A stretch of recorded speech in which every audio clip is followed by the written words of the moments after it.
We have a lot going on in chapter 22, as you see.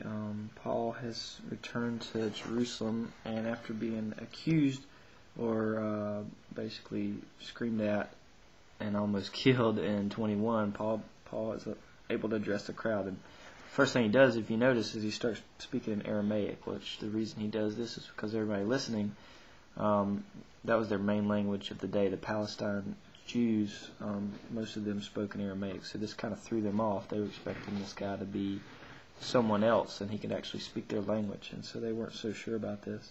So he's able to actually share his testimony with them. If you notice, he talks about Gamaliel, which I can't say his name, but this guy's Paul's teacher was one extremely educated man of the day, and anybody that was taught by him was very well respected. He was also the guy we read earlier, I believe in Acts, who said, if this Christian movement is legit, it'll stick around. If it's not, it'll die out. He was a very wise guy and really was sympathetic with Gentiles, and he was just what they might consider a liberal back then, not liberal like we think of liberal today, but really liberal sort of back then for his perspective on how to approach the law and how to handle the Sabbath and stuff like that. So he was a lot more understanding and really took Jesus' perspective on those kind of things.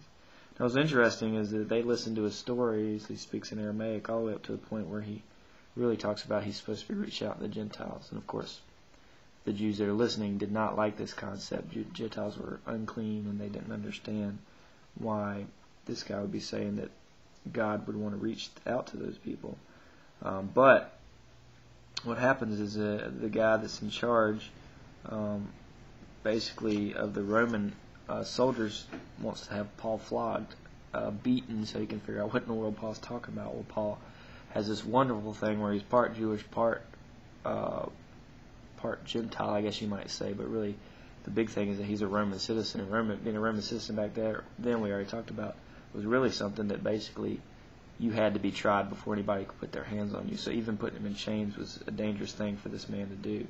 And as soon as Paul points out he's a Roman citizen, this makes this guy taken aback and really let Paul go. So it's really Paul was like the perfect man for the job, the perfect man to be reaching out to the Gentiles, to be explaining the Jewish customs and the laws and that kind of stuff, and the perfect man really to be reaching back to the Jews and helping them understand what Jesus' movement was up until this point and why Jesus was trying to reach out to the Gentiles. So he was really the perfect man for the job. And on top of that, he really couldn't be touched without trial. And so we'll see as we continue what happens as he goes before the Sanhedrin.